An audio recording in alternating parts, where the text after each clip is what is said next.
Muy bien, mis hermanos, el día de hoy continuamos con la lección número 6. Acuérdense que estamos hablando del avivamiento y pues más bien le hemos llamado reavivamiento, ¿verdad? Porque bueno, siempre hablamos del avivamiento y es algo que debe ser constante en nuestras vidas. Y hoy vamos a ver el tema que se llama las condiciones para el reavivamiento, las condiciones para el reavivamiento. Dice la palabra de Dios en Proverbios capítulo 28, versículo 13. Proverbios capítulo 28, versículo 13. El que encubre sus pecados no prosperará, mas el que los confiesa y se aparta alcanzará misericordia. ¿Sí? El que encubre sus pecados no prosperará, mas el que los confiesa y se aparta alcanzará misericordia. ¿Y por qué es que ahora vamos a hablar de confesión y arrepentimiento? Fíjate qué interesante. Y a manera de introducción, déjame decirte que a través de toda la escritura, el arrepentimiento y la confesión han preparado el camino para los avivamientos o reavivamientos espirituales. Por eso es importante que nosotros también hablemos de este tema ahorita como iglesia. Dios siempre preparó a su pueblo para hacer una gran obra para él y permitió que su pueblo fuera conducido para que también el pueblo sintiera tristeza por sus pecados. Cuando tú y yo reconocemos nuestros pecados, cuando tú y yo no solo los reconocemos, sino que los confesamos, emprendemos el camino para obtener la victoria sobre nuestros pecados. Por eso leímos que el que encubre sus pecados no va a prosperar, no prosperará jamás, mas el que los confiesa y se aparta, ese alcanzará la victoria, ese alcanzará misericordia. Proverbios 28:13. Entonces, acuérdate también lo que dice segunda de Pedro capítulo 3 versículo 9. Dice que el Señor no retarda su promesa, como algunos la tienen por tardanza, sino que es paciente para con nosotros, no queriendo que ninguno perezca, dice ahí, sino que todos, ¿verdad? Todos procedan al arrepentimiento. Todos procedan al arrepentimiento. Entonces, hermanos, a través de toda la escritura vemos el tema del arrepentimiento y la confesión como una preparación para el camino del reavivamiento espiritual. Entonces, el arrepentimiento y la confesión son dos prerequisitos, ¿sí? O como dice la lección de hoy, son dos condiciones, ¿verdad? No solamente para recibir el Espíritu Santo en nuestra vida, como se revela en Hechos, sino para el verdadero reavivamiento. También en esta clase, el día de hoy, vamos a hacer un contraste entre lo que es el verdadero arrepentimiento y el falso arrepentimiento. Sí, porque a lo mejor podemos decir, bueno, yo ya me arrepentí y no veo un avivamiento en mi vida. Bueno, vamos a ver qué es el verdadero arrepentimiento y el falso arrepentimiento. Además, vamos a descubrir que el arrepentimiento verdadero es un don que el Espíritu Santo otorga a cada creyente para ayudarnos a reflejar el amor de Jesús a quienes nos rodean. Y por eso va de acuerdo con lo que estuvimos viendo hoy en la mañana a través de la predicación, ¿verdad? Sobre el amor o sobre el nuevo mandamiento. ¿Ok? Entonces vamos a entrar de lleno a nuestra clase del día de hoy. Ustedes tienen ahí, van a ir apareciendo las diapositivas y a manera de introducción todavía, vamos a ver el origen del arrepentimiento, ¿sí? El origen del arrepentimiento. Dice Romanos capítulo 2, versículo 4, o menosprecias las riquezas de su benignidad, paciencia y longanimidad, ignorando que su benignidad te guía al arrepentimiento, su benignidad te guía al arrepentimiento. A ver, eso es lo que dice la palabra de Dios en Romanos 2:4, ¿sí? ¿Y qué significa? Bueno, vamos a ver lo siguiente. Noten que ahí hay una persona en el camino de la vida, ¿verdad? Pero está por ahí presente también una paloma que nos hace pensar en el Espíritu Santo. ¿Y por qué en el Espíritu Santo? Bueno, déjame decirte que si vamos al libro de los Hechos, vamos a encontrar ahí en Hechos capítulo 1 que durante las semanas anteriores al día del Pentecostés, y cuando hablamos del día de Pentecostés estamos hablando del día en que el Espíritu Santo había de manifestarse, ¿verdad? Bautizando a todos en el Espíritu Santo, a todos los que estaban en ese aposento alto, ¿se acuerdan? Bueno, dice la Biblia que antes de esos días, o antes del día del Pentecostés, todos los discípulos estaban fervientemente a Dios en oración. De hecho, es más, Hechos 1:14 nos dice que estaban unánimes en oración y ruego, ¿sí? Y acuérdate, esta experiencia de estar unánimes nos habla de una sólida unidad, nos habla de una sólida armonía entre los seguidores del Señor Jesucristo. Armonía que no habría sido posible sin arrepentimiento y sin confesión y obviamente sin una conversión en sus vidas. ¿Por qué? Porque la oración y la confesión, como estamos leyendo, que estaban unánimes en oración y ruego, esto los llevó o los preparó para lo que siguió. ¿Y qué fue lo que siguió? Pues lo que siguió fue la llenura del Espíritu Santo en sus vidas. Vean cómo dice nuestra pantalla, dice, nuestra naturaleza carnal se opone al arrepentimiento, se niega a aceptar que podemos hacer algo mal, ¿sí? Es decir, nuestra naturaleza carnal nos dice, si todo el mundo lo hace, por ejemplo, ¿no? O nuestra naturaleza carnal nos dice, ay, no pasa nada, mientras no afecte yo a otras personas, no pasa nada. O nuestra naturaleza carnal nos dice, ay, no seas tan exagerado, tan exagerada, o pastor, eso no es un pecado. Y entonces minimizamos lo que la palabra del Señor nos enseña como algo malo. Por eso dice ahí que nuestra naturaleza carnal se opone al arrepentimiento, ¿sí? Porque si pensamos que no es malo, entonces pensamos que no tenemos nada de qué arrepentirnos, ¿no es cierto? Ahora bien, sin embargo, y gracias a Él, Dios es el que nos guía. O sea, Dios es el que nos lleva al arrepentimiento. Por eso decimos que el arrepentimiento es un don de Dios, ¿sí? Estos son datos que encontramos en la palabra del Señor cuando leemos todo lo relacionado a la venida del Espíritu Santo ahí en Hechos capítulo 1, ¿sí? Porque mira, ¿qué pasa? Primero, podemos decir que el arrepentimiento es un don, porque al abrir nuestros corazones a los impulsos del Espíritu Santo, Jesús nos permite arrepentirnos de forma correcta. Y segundo, los discípulos que vemos aquí en Hechos 1 eran testigos en sus propias vidas, perdón, de lo que significaba, de la realidad del arrepentimiento. Es decir, no solo predicar el arrepentimiento, es más, no podríamos predicar el arrepentimiento sin antes experimentar el arrepentimiento, ¿sí? Mira, aquí vemos que muchos de los discípulos ahí en el aposento alto estaban esperando el cumplimiento de la promesa.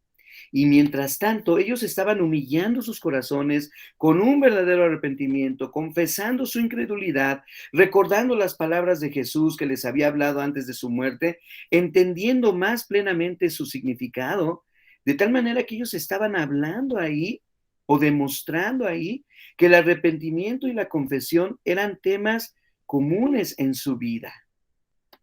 De hecho, si hacemos una lectura de más pasajes del libro de Hechos, que ahorita no lo vamos a hacer por el tiempo, ¿verdad? Pero si quieres leerlo, Hechos 17, Hechos 26, nos hablan de la bondad y el amor de Dios, pero que nos guían al arrepentimiento. Es el poder convincente del Espíritu Santo que nos lleva a darnos cuenta de nuestra necesidad de un Salvador que es capaz de perdonar nuestros pecados y de olvidarse de ellos. Al mismo tiempo, recordar que es el Espíritu Santo que llena nuestro corazón arrepentido, ¿sí? Por eso David, y lo leíamos ahí en el Salmo 51 en la predicación, le dice al Señor, crea en mí un corazón limpio, un corazón nuevo, renueva un espíritu recto dentro de mí. Es lo que estaba diciendo precisamente David. Regresemos entonces a nuestra pantalla y veamos que el Espíritu Santo es el que produce en nosotros la convicción de pecado, como también lo hemos leído en los evangelios, para que nosotros acudamos a Jesús, que es la fuente de todo arrepentimiento y es la fuente de todo perdón. Entonces, hermanos, estamos viendo las condiciones, ¿verdad?, que deben de haber en nosotros, en nuestra vida, si es que queremos un real y verdadero reavivamiento en nuestra vida. Si es que verdaderamente queremos decir que este 2022 hemos iniciado reavivados, ¿verdad? Pues solamente tenemos que pensar. Digo, ya vimos fundamentos como la obediencia, ya vimos el fundamento de la palabra de Dios, pero ahorita estamos viendo algo más cercano a nuestro corazón. Por eso el pasaje con el que iniciamos de Romanos 2:4 nos dice, ¿o menosprecias las riquezas de su benignidad, paciencia y longanimidad? No, claro que no queremos menospreciar todo eso, porque eso es lo que nos guía al arrepentimiento. ¿Sí? Muy bien, entonces ese es el origen de lo que encontramos en la palabra del Señor para nosotros. Ahora, hay dos tipos de arrepentimiento, ¿ok? Y este es donde vamos a ver, o vamos a tratar de definir hoy lo que es el verdadero arrepentimiento del falso arrepentimiento. ¿Y cómo podemos nosotros estar seguros? ¿Cómo podemos nosotros experimentar el verdadero arrepentimiento? ¿O es que ya lo experimentamos en nuestro corazón? Mira cómo dice segunda los Corintios capítulo 7:10. Lo tengo ahí en la Nueva Versión Internacional. Dice, la tristeza que proviene de Dios, ojo, produce el arrepentimiento que lleva a salvación. Entonces, el verdadero arrepentimiento tiene que ver con el arrepentimiento que proviene de Dios. Ahora vean lo que dice la segunda parte del pasaje. De la cual tristeza no hay que arrepentirse. Mientras que la tristeza del mundo, entonces hay una tristeza que proviene de Dios y hay una tristeza que proviene del mundo. La tristeza que proviene de Dios o el arrepentimiento que proviene de Dios es el que produce ese arrepentimiento que nos lleva a salvación. Pero la tristeza del mundo no produce arrepentimiento, produce la muerte, la muerte. Y así lo digo, se oyó así medio escabroso, pero es que así nos permite ver la palabra del Señor ahí en 2 Corintios capítulo 7, el versículo 10. Entonces, hermanos, el arrepentimiento es una tristeza por el pecado, pero inicia en Dios. O sea, proviene, inicia en Dios. Y también este arrepentimiento incluye la decisión de abandonar todo pecado específico que el Espíritu Santo nos esté recordando en ese momento de arrepentimiento verdadero o de arrepentimiento genuino. ¿Sí? Ahora, ¿cómo podemos saber todo esto? Porque la palabra misma del Señor, mira, hay dos pasajes muy bonitos, a ver, búscalos conmigo y prepárate para leer. Están en los profetas en el Antiguo Testamento, uno nos lo dice Ezequiel y otro nos lo dice Zacarías. Vamos rápidamente a Ezequiel capítulo 14, 6. Ezequiel 14, 6. Búscalo, por favor, conmigo. Está después de Jeremías, está Ezequiel, ¿te acuerdas? Ya que estudiamos los profetas. Ezequiel 14, 6. ¿Quién lo quiere leer?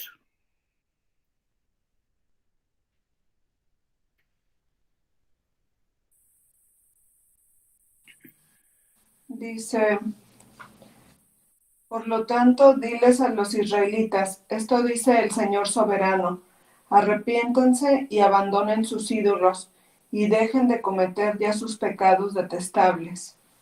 Entonces vemos que el arrepentimiento, gracias Mayra, precisamente inicia en Dios, y es Dios el que está hablando aquí, y es Dios el que está diciéndonos aquí, arrepiéntanse, abandonen sus ídolos. Y ya sabemos que para nosotros los cristianos, ¿de qué ídolos está hablando, verdad?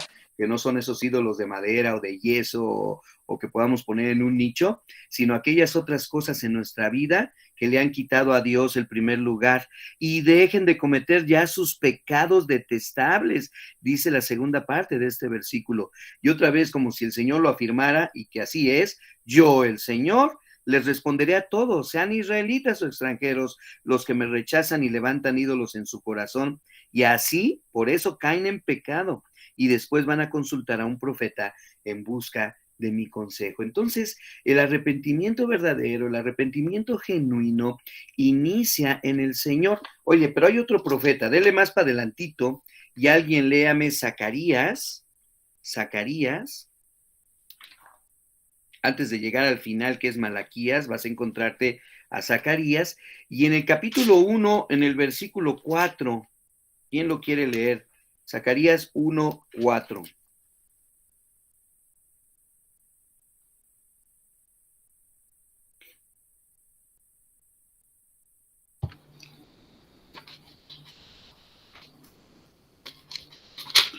Dice, ¿Sí? dice, no sean como sus antepasados que no querían escuchar ni prestar atención cuando los antiguos profetas les dijeron, el Señor de los ejércitos celestiales dice, apártense de sus malos caminos y abandonen todas sus prácticas malvadas. Ahí está. Y de alguna manera nos habla a nosotros también diciéndonos, no sean como sus antepasados, ¿verdad? Que no querían escuchar, no querían prestar atención a lo que nos enseñaban los profetas. Y ahora que leímos y estudiamos a todos los profetas hace poquito, ¿verdad? ¿Cuál era el mensaje de los profetas? De todos ellos, profetas menores y profetas mayores. Apártense de sus malos caminos y abandonen todas sus prácticas malvadas. O sea, arrepiéntanse. Así que el arrepentimiento genuino no lleva a los cristianos a la depresión a causa de sus actos pecaminosos, no. La tristeza que es según Dios, lo acabamos de leer ahí en 2 Corintios 7:10, produce arrepentimiento para salvación. Entonces, el verdadero arrepentimiento, el genuino arrepentimiento, nos lleva a concentrarnos en Dios, no en nuestro pecado, y produce en nosotros esa solicitud de decirle al Señor, Señor, perdóname, ¿verdad? Entonces, vamos a ver que se manifiesta la gracia de Dios. Por eso Romanos capítulo 5:20 dice, cuando el pecado abundó, sobreabundó la gracia. Y esto fue verdadero en la experiencia del apóstol Pablo y es verdadero en nuestra propia experiencia. Ahorita vamos a ver un poquito acerca de lo que enseñó el apóstol Pablo también. Entonces, el arrepentimiento es un sentimiento de pesar por algo que se ha hecho y que por algún motivo desearíamos no haberlo hecho. Y aquí es donde entra la obediencia también de nosotros y el reconocimiento de lo que es bueno o malo delante de Dios. Pero el motivo que produce nuestro arrepentimiento define si este es verdadero o es falso. Porque si es la tristeza que proviene de Dios, es verdadero. Pero si es la tristeza que proviene del mundo, entonces no es un verdadero arrepentimiento. ¿Ok? Espero que haya quedado claro. Este tipo de arrepentimiento correcto tiene que ver con la tristeza que el Espíritu Santo provoca en nosotros al haber hecho lo incorrecto delante del Señor. Y no tanto a las consecuencias de lo que hicimos, ¿verdad? Las consecuencias del pecado siempre van a estar ahí, ¿sí? Pero no es por eso que debemos nosotros sentirnos tristes. Ahorita vamos a ver algunos ejemplos, ¿verdad? Por ejemplo, vemos cómo, por eso decimos que no hubo un arrepentimiento, por ejemplo, en Judas. ¿Se acuerdan de Judas? Cuando después dijo, ay, vendí al Señor por las monedas y que no sé qué, y fue y se las regresó ahí a los líderes de la sinagoga, pero después salió y se ahorcó. Él más bien estaba triste porque habían agarrado a Jesús y por todo lo que se desencadenaría después, pero no era un verdadero arrepentimiento basado en lo que él había hecho, sino en lo que él había provocado. Él estaba poniendo su arrepentimiento, o más bien diríamos remordimiento, ¿verdad? Por lo que estaba sucediendo. Ahorita vamos a ver algunos ejemplos que nos van a lanzar un poquito más de luz acerca de estos dos tipos de arrepentimiento. Fíjate bien, si hablamos de arrepentimiento verdadero, vean lo que dice Hechos, capítulo 26, del 19 al 20. Anótalo, yo aquí ya lo tengo escrito, pero anótalo tú ahí en tus notas. Dice, por lo cual, oh rey Agripa, dice, no fui rebelde a la visión celestial. ¿Quién está hablando? Acuérdate, está hablando el apóstol Pablo. Sino que anuncié primeramente a los que están en Damasco y Jerusalén y por toda la tierra de Judea y a los gentiles, vean, que se arrepintiesen y se convirtiesen a Dios haciendo obras dignas de arrepentimiento. Haciendo obras dignas de arrepentimiento. Entonces, en la conversión de Pablo, vemos los ingredientes de un verdadero arrepentimiento. ¿Cuáles son los ingredientes de un verdadero arrepentimiento? Número 1, existe una firme decisión de abandonar el pecado y cambiar de conducta. ¿Qué venía haciendo Pablo en ese tiempo? Cuando el apóstol Pablo se dio cuenta de que estaba persiguiendo al Señor y no a la iglesia, ¿te acuerdas cuando cayó de rodillas allá en el camino a Damasco?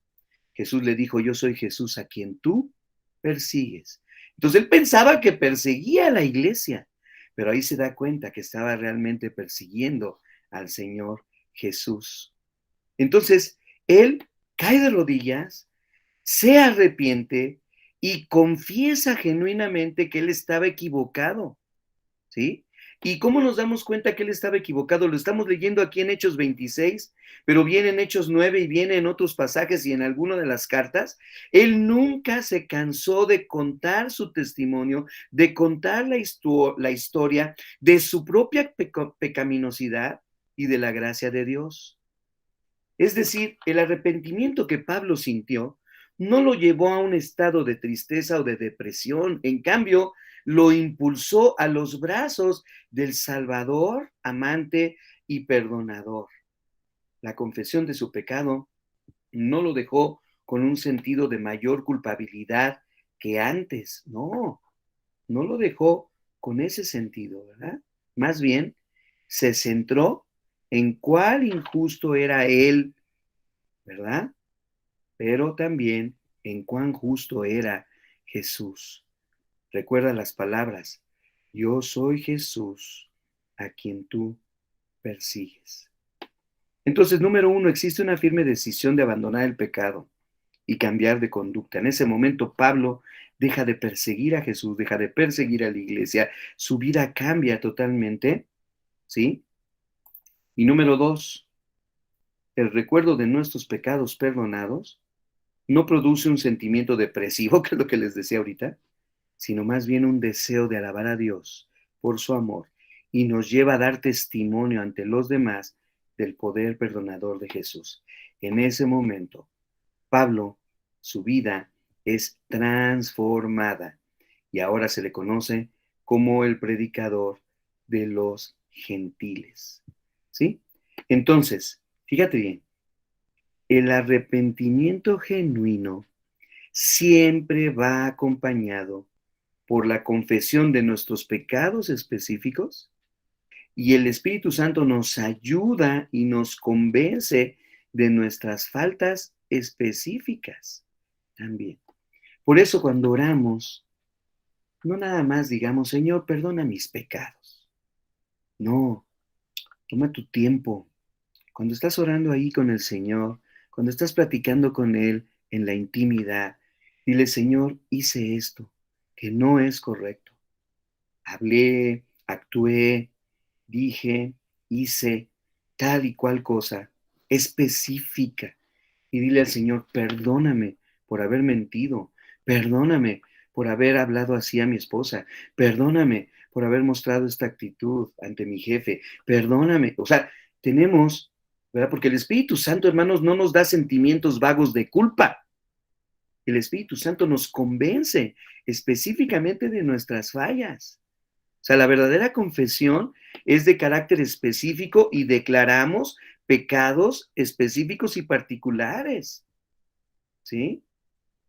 Entonces, es muy importante que nosotros también le demos al Espíritu Santo el lugar que Él tiene en nuestra vida, revelándonos nuestra necesidad de la gracia salvadora del Señor Jesucristo.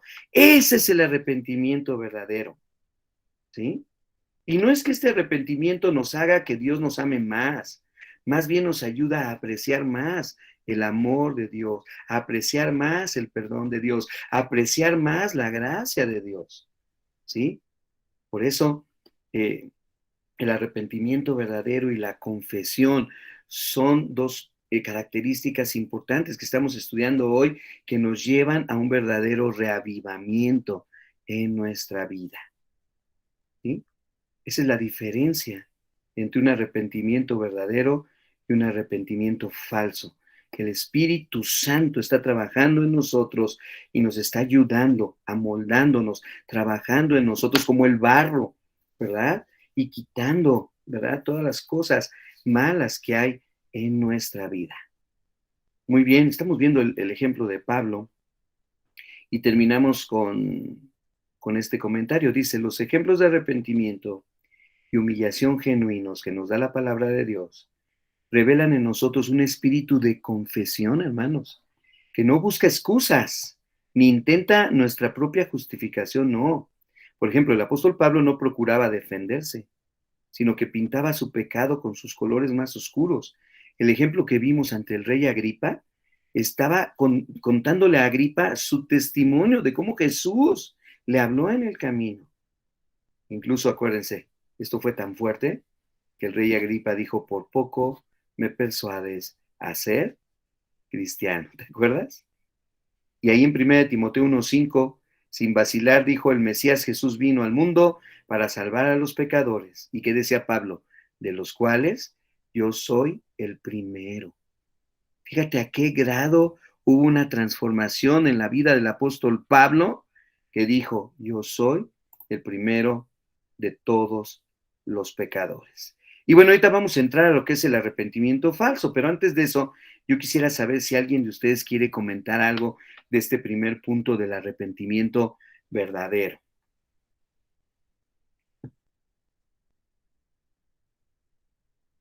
O algún comentario, algo que les haya llamado la atención de esto, del arrepentimiento verdadero y la confesión.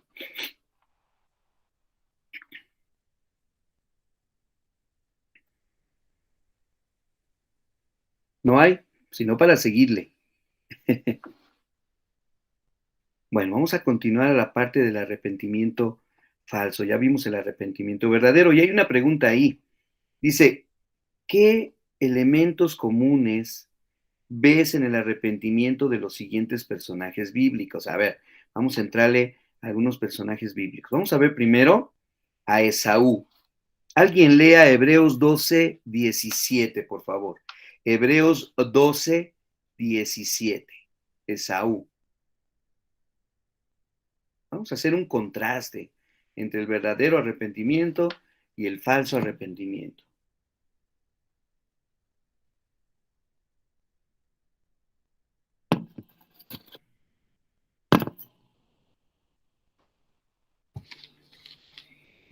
Hebreos 12:17, ¿verdad? Uh-huh. Dice, ustedes saben que después, cuando quiso recibir la bendición de su padre, fue rechazado. Ya era demasiado tarde para arrepentirse, a pesar de que suplicó con lágrimas amargas. Muy bien. Y este primer personaje que estamos viendo hoy nos va a permitir entender, fíjate bien, que hay muchos ejemplos específicos en la Biblia de personas bíblicas que buscaron arrepentirse, pero que no recibieron el perdón de Dios. Y aquí nos habla en Hebreos de este Esaú, ¿verdad? En Hebreos 12:17, que lloró. Porque miren, hermanos, vamos a encontrarnos con esas personas en la Biblia que lloraron, que estuvieron tristes. El mismo Judas salió y lloró amargamente, dice la Biblia, ¿no? Incluso hablaron de su pecado, o sea, reconocieron su falla, pero no fueron perdonados, no fueron justificados, ¿sí? Entonces vamos a ver que hay un elemento común en estas personas. Por ejemplo, ahí en Hebreos capítulo 12, ¿verdad? 17, hablando de Saúl, el pasaje nos dice que él deseando heredar la bendición, se arrepintió. Como le sucedió a Faraón, como le sucedió a Balaam, como le sucedió a Judas, que son los que vamos a ver ahorita. El corazón de Saúl no se quebrantó por el dolor que su pecado había traído a la familia o a Dios. La preocupación que él tenía más bien era la primogenitura, pero ya la había perdido, ya se la habían ganado, ya se la habían robado, como tú lo quieras entender. Y eso lo puso triste. ¿Por qué? Porque no recibió lo que había creído que por derecho le pertenecía a él. Acuérdate que esto ya lo hemos estudiado en otras ocasiones. Entonces vemos que los motivos que movieron a Esaú no fueron motivos puros, más bien su tristeza fue por él mismo. Hubo un falso arrepentimiento porque se concentró, ¿verdad?, en las consecuencias del pecado, o sea, perdió su primogenitura, pero no se concentró en el pecado mismo, ¿sí? Es cierto que el pecado trae graves consecuencias, pero el arrepentimiento no se concentra en los resultados negativos del pecado. Y así sucedió precisamente con Esaú, con Faraón, con Balaam, con Judas, que son los ejemplos que vamos a ver ahorita. Muy bien, entonces Esaú, Hebreos 12, 17. Vamos con el Faraón, alguien que me lea Éxodo, capítulo 12, del 29 al 32.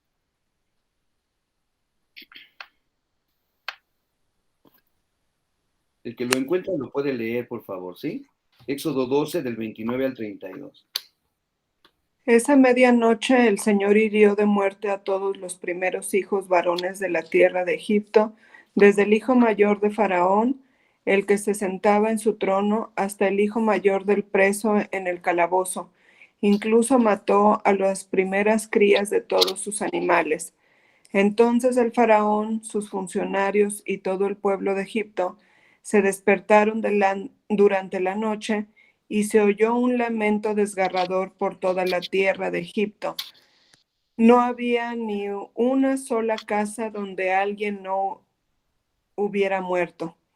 Esa noche el faraón mandó llamar a Moisés y a Aarón y les dijo a gritos: «Lárguense, váyanse, dejen en paz a mi pueblo», les ordenó, «y llévense a todos los demás israelitas con ustedes.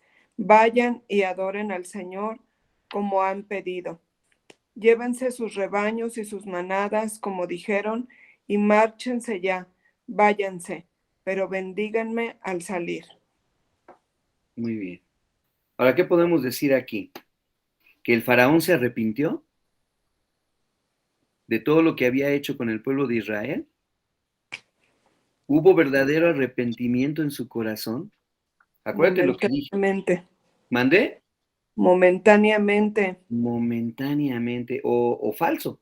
Como estamos viendo, ¿verdad? Un arrepentimiento que no era genuino. Acuérdense, hermanos, el falso arrepentimiento se concentra en las consecuencias del pecado, pero no en el pecado mismo. ¿Sí? Esto es lo que le pasó a Esaú. Y esto es lo que le está pasando ahorita al faraón. Y conocemos la historia. Después persiguió a los israelitas. No fue suficiente las otras plagas, incluyendo a la misma muerte de su hijo primogénito. Entonces no había un verdadero arrepentimiento. A ver, otro personaje, alguien que me lea Números 22, del 32 al 35. La historia de Balaam, que también es una historia que todos nosotros conocemos, ¿verdad? Números 22, del 32 al 35. ¿Qué pasó ahí con Balaam? Ahí les puse el dibujito, ¿eh? Cómo va montando a la burra o al burro. El asna me ha visto y se ha apartado luego de delante de mí estas 3 veces. Y si de mí no se hubiera apartado, yo también ahora te mataría a ti y a ella dejaría viva. Entonces Balaam dijo al ángel de Jehová: He pecado porque no sabía que tú te ponías delante de mí en el camino. Mas ahora, si te parece mal, yo me volveré. Y el ángel de Jehová dijo a Balaam, ve con esos hombres, pero la palabra que yo te diga, esa hablarás. Así Balaam fue con los príncipes de Balac. ¿Hasta Ujú. allí? Sí, sí, está bien. Ya con eso recordamos muy bien la historia, gracias, que nos lleva a Balaam. Pero otra vez, vemos a un Balaam que no entiende la situación, ¿verdad? Sí va y cumple, pero por la tristeza producida en él mismo, podemos ver otra vez ese falso arrepentimiento, ¿no? Que se concentra en las consecuencias de no haber obedecido a Dios, pero no en el pecado mismo, ¿verdad? De él. Muy bien, y vamos al ejemplo de Judas. Bueno, este ya es muy conocido por todos. Vamos a brincarnos el pasaje porque ya sabemos lo que sucedió y vemos a un Judas donde no hubo un verdadero arrepentimiento en su vida, ¿verdad? Entonces, imagínense nada más, el falso arrepentimiento se concentra en las consecuencias del pecado y no en el pecado mismo. Pero como lo que nos importa es el verdadero arrepentimiento, vamos a ver tres cosas en las cuales sí se caracteriza el verdadero arrepentimiento. ¿Sí? El verdadero arrepentimiento se caracteriza en tres cosas. Primero, fíjate bien, cuando nos arrepentimos verdaderamente, hay una tristeza porque nuestro pecado ha herido el corazón de Dios. Ese Dios que nos perdona, ese Dios que nos ama, ese Dios que nos da todo, ¿verdad? Le hemos ofendido, le hemos entristecido. Nuestro pecado hirió el corazón de Dios y eso hace que en nosotros haya una tristeza verdadera, la tristeza que proviene del mismo Dios. Entonces, primero. Segundo, otra característica del verdadero arrepentimiento. Segundo, hay una confesión honesta del pecado específico que hemos cometido. ¿Sí? O sea, no tratamos de adornar el pecado. Ay, Señor, es que, no, no, no, ¿verdad? No tratamos de dar excusa. Ay, Señor, es que, pues tú viste cómo se puso y las condiciones en las cuales me encontraba yo y que no, no, no, no, no, no. El verdadero arrepentimiento, ¿verdad? Nos hace llevarnos delante de Dios una confesión honesta y específica de lo que hemos hecho, ¿sí? O sea, incluso no le echamos la culpa a otro, porque a veces vamos también y decimos, ay, te confieso mi pecado, pero él me dijo, él me llevó a ese lugar. Es que, no, no, no, eso no es un verdadero arrepentimiento, hermanos, ¿sí? Es cuando asumimos la responsabilidad por nuestras acciones. Entonces, se caracteriza por esa tristeza que se produce en nosotros por haber herido el corazón de Dios. También se caracteriza porque hay una confesión honesta del pecado específico que hemos cometido. Y número tres, el verdadero arrepentimiento siempre incluye la decisión de alejarnos de nuestro pecado. Hermanos, no puede haber arrepentimiento genuino a menos que haya un cambio, una reforma, un reavivamiento en nuestra vida. El falso arrepentimiento se centra en uno mismo, ¿sí?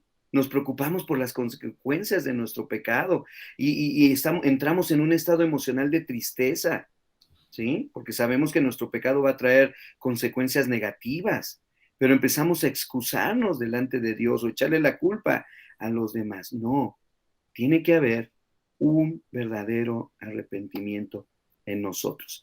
Y así vamos a ver las diferencias en esta tablita, ¿sí? Acerca de este tema que estamos hablando.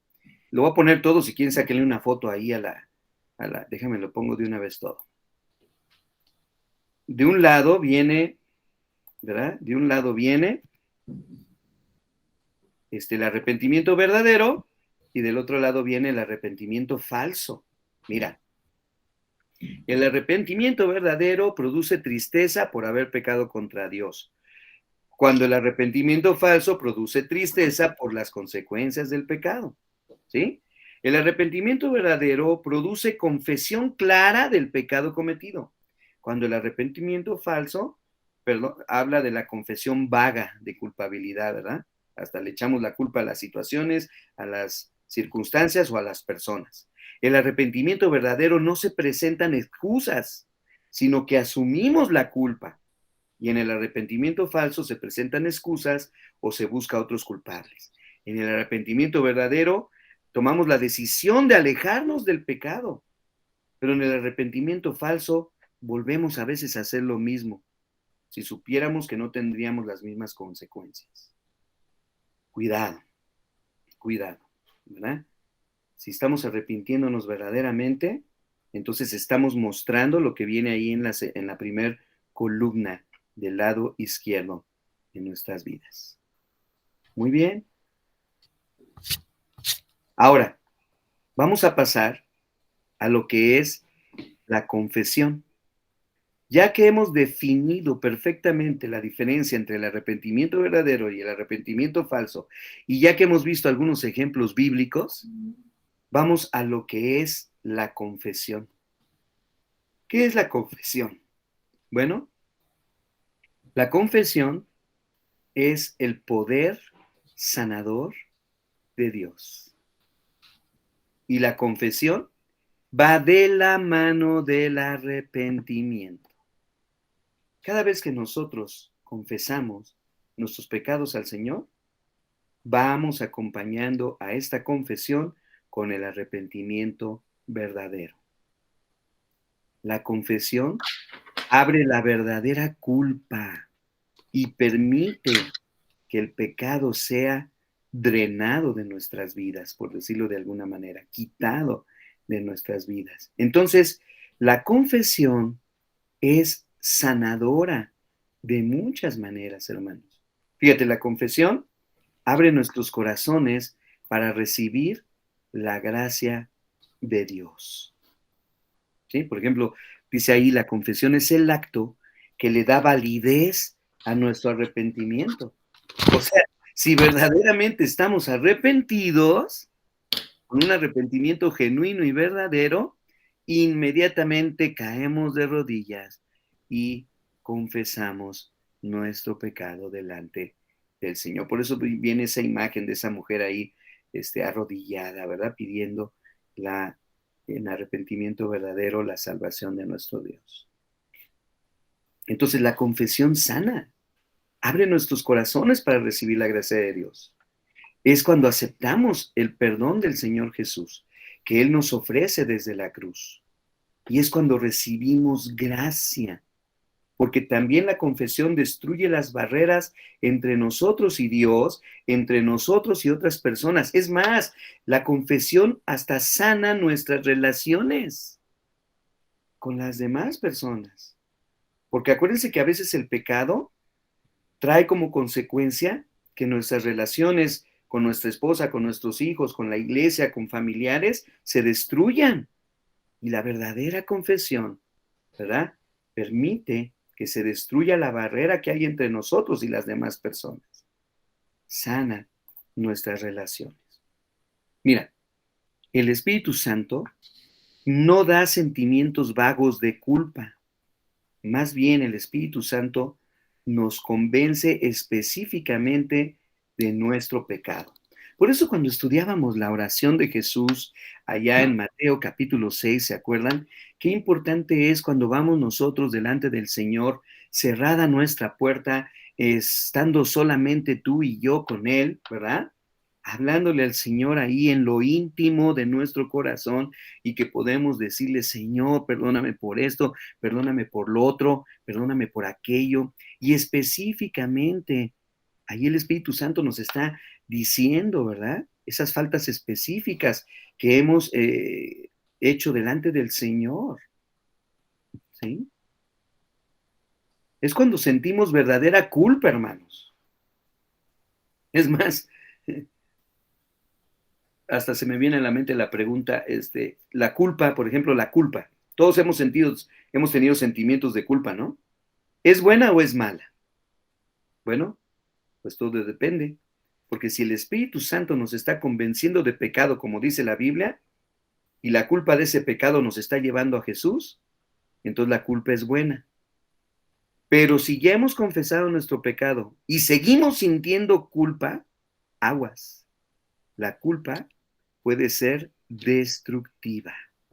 Este sentimiento de culpabilidad debemos llevarlo a los pies del Señor Jesús, ¿sí? Porque entonces puede ser que no estemos arrepintiéndonos correctamente o no estemos confesando correctamente nuestro pecado delante del Señor, ¿sí? Fíjense qué importante es pensar esto, ¿no?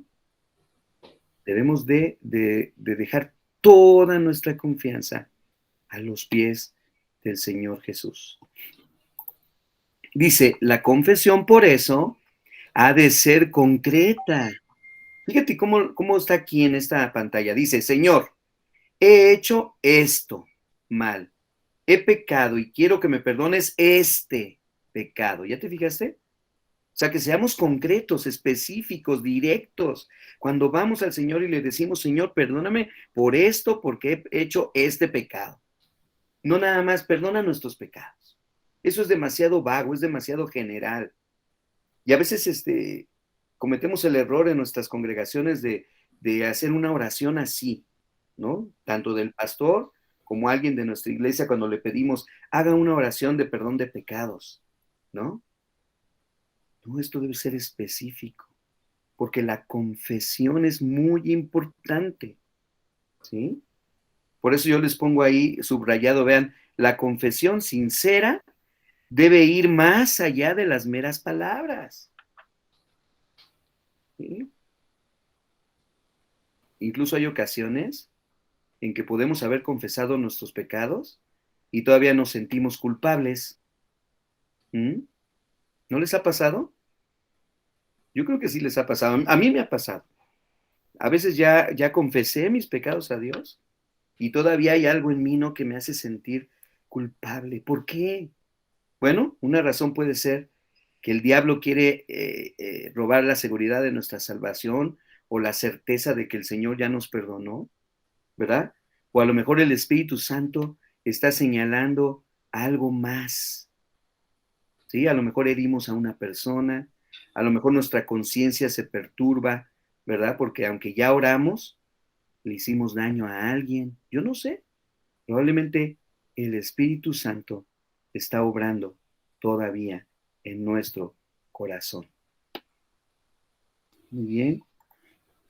La confesión, vean, no es aceptable para Dios, y ahí es una conclusión que sacamos de este estudio, si no va acompañada por un arrepentimiento sincero, genuino, verdadero y un cambio.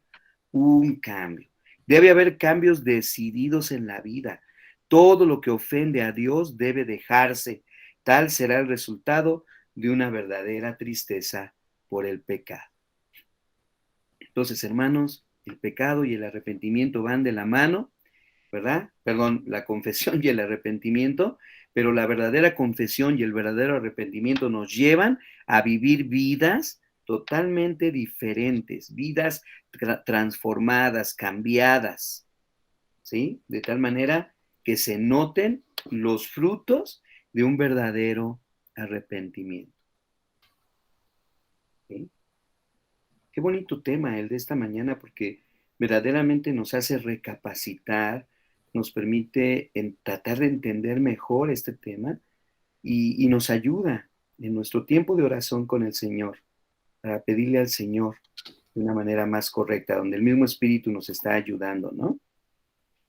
¿Qué beneficios nos reporta la confesión? Y con esto vamos a terminar.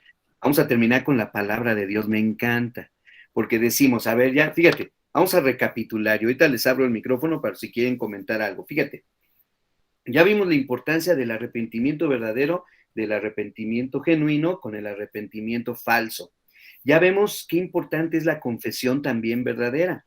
Una confesión que venga del corazón y que sea producida por el Espíritu Santo en nosotros, que nos lleve a buscar precisamente un cambio en nuestra vida. ¿Sí? Vimos algunos ejemplos bíblicos y vamos a ver cómo en el Salmo 32, como dice ahí, David refleja los sentimientos que le invadieron, o sea, cómo se sentía él, e incluso los cambios físicos que se produjeron en él. O sea, el verdadero pecado, hermanos, produce en nosotros algo tremendo, algo terrible, ¿sí? Antes de que confesemos nuestro pecado y también después de que confesemos nuestro pecado. Pero cuando hacemos una confesión y un arrepentimiento verdadero, se dan cambios en nuestra vida que se reportan, como dice ahí, como beneficios. Fíjate, beneficios, ¿sí? Vamos a ver este punto tan bonito en la clase. Número 1. Fíjate, David, antes de su confesión, ¿qué dice Salmo 32, 3 y 4? Voy a usar la Nueva Versión Internacional, ¿sale? Antes de su confesión dice, vean lo que dice David, mientras guardé silencio, mis huesos se fueron consumiendo por mi gemir de todo el día. Mi fuerza se fue debilitando como al calor del verano, porque día y noche tu mano pesaba sobre mí. O sea, David estaba sintiendo, estaba experimentando en todo su ser, en todo su cuerpo. Pero esto sucedía en él se sentía así porque guardó silencio, porque no confesaba, porque no platicaba con Dios esa situación tan tremenda de pecado que había cometido, donde él había actuado como asesino, donde él había actuado como violador de esta mujer, ¿sí? Conocemos todos la historia. Y dice David, mientras guardé silencio. Es nada más. Claro, él estaba triste, claro, él estaba congojado, claro, porque había matado a un hombre, porque se había hecho la voluntad de él, porque él según era el rey y él podía hacer lo que él quisiera, porque él se había llegado a esta mujer y la había violado siendo ella casada y la había embarazado. Sí, pero todavía no confesaba. Por eso dice, mientras guardé silencios. Ese se sentía triste porque estaba viendo las consecuencias de lo que él había hecho, pero no estaba poniendo atención a un verdadero arrepentimiento y confesión. Vamos a seguir, ¿sí? ¿Qué dice Salmos 32, ahora el versículo 5? Pero te confesé mi pecado y no te oculté mi maldad.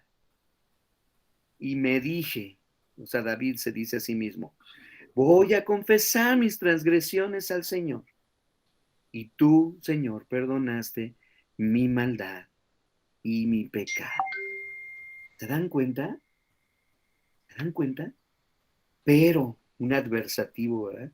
Contrario a lo que estaba diciendo al principio, mientras guardé silencio, pero te confesé mi pecado.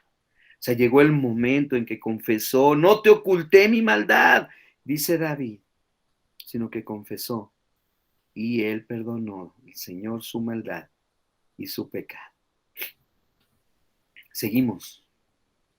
Número 3. Número 1, antes de su confesión. Número 2, David confesó su pecado. Número 3, después de su confesión. ¿Qué dice el Salmo 32, versículos 6 al 7? Por eso los fieles te invocan en momentos de angustia. Caudalosas aguas podrán desbordarse, pero a ellos no los alcanzarán. Tú eres mi refugio. Tú me protegerás del peligro y me rodearás con cánticos de liberación. Alegraos vosotros los justos, regocijaos en el Señor. Cantad todos vosotros los rectos de corazón. ¿Quiénes son los rectos? Los que han confesado y se han arrepentido de sus pecados y ahora fieles invocan, ¿verdad?, el nombre del Señor. Y pueden decir, tú eres mi refugio, tú me protegerás, tú me rodearás. Gloria al Señor, hermanos. Aquí está el ejemplo del verdadero arrepentimiento, de la verdadera confesión que nos lleva ¿verdad? A vivir una vida reavivada en el Espíritu Santo. ¿Sí? ¿Qué dice Isaías 1, versículos 16 y 17? Lavaos, limpiaos, apartar la maldad de vuestras obras de delante de mis ojos. Dejen de hacer lo malo, aprendan a hacer lo bueno, busquen lo justo, socorran al oprimido, mantengan el derecho del huérfano, defiendan la causa de la viuda. ¿Qué dice Ezequiel 33:15? Si el inicuo devolviere la prenda, restitúyele lo robado y anduviere en los estatutos de la vida, sin cometer iniquidad, ciertamente vivirá y no morirá aquel que anduviere en los estatutos de la vida sin cometer iniquidad, ciertamente vivirá. ¿Sí? Es lo que nos dice la palabra del Señor. Esos versículos no los puse ahí en la, ¿verdad? Son Isaías 1, versículos 16 y 17 y Ezequiel 33:15. Ezequiel 33:15. Y terminamos, hermanos, la clase con esta frase. Con este comentario. Dice, el amor que Jesús infunde en todo nuestro ser es un poder vivificante. Y hablamos del amor en la predicación, ¿se acuerdan? Este poder da salud a cada una de las partes vitales, al cerebro, al corazón y a los nervios. ¿Por qué lo digo? Ya lo leímos ahorita, cómo se sentía David. Incluso su cuerpo estaba sintiendo el no haber confesado al Señor. Dice que por este medio las energías más potentes de nuestro ser despiertan y entran en actividad y liberan al alma de culpa y tristeza, de ansiedad y congoja, que son cosas que agotan las fuerzas de la vida. Con él, con el amor y el perdón verdadero, vienen la serenidad y la calma, implantan en el alma un gozo que nada en la tierra puede destruir, el gozo que hay en el Espíritu Santo, el gozo que da salud, vida. Me gustó mucho este comentario, por eso lo dejé ahí para ponerlo al final. Hermanos, fíjense qué bonito, ¿no? ¿Qué tenemos que hacer entonces? Tenemos, como veíamos también en la predicación, y como también decía David ahí en el Salmo 19, 119, crea en mí, oh Dios, un corazón limpio. Perdón, en el Salmo 51, ese está en el 51, ¿sí? Crea en mí, oh Dios, un corazón limpio y renueva un espíritu recto dentro de mí. Hermanos, démonos el tiempo, ¿verdad? Para hacer la obra del Señor en nuestra vida en forma correcta. Y si queremos tener un verdadero reavivamiento y una verdadera reforma, un cambio en nuestras vidas, tomémonos el tiempo para darle al arrepentimiento y a la confesión genuina un lugar correcto en nuestra vida como creyentes. ¿Sí? Dios le bendiga.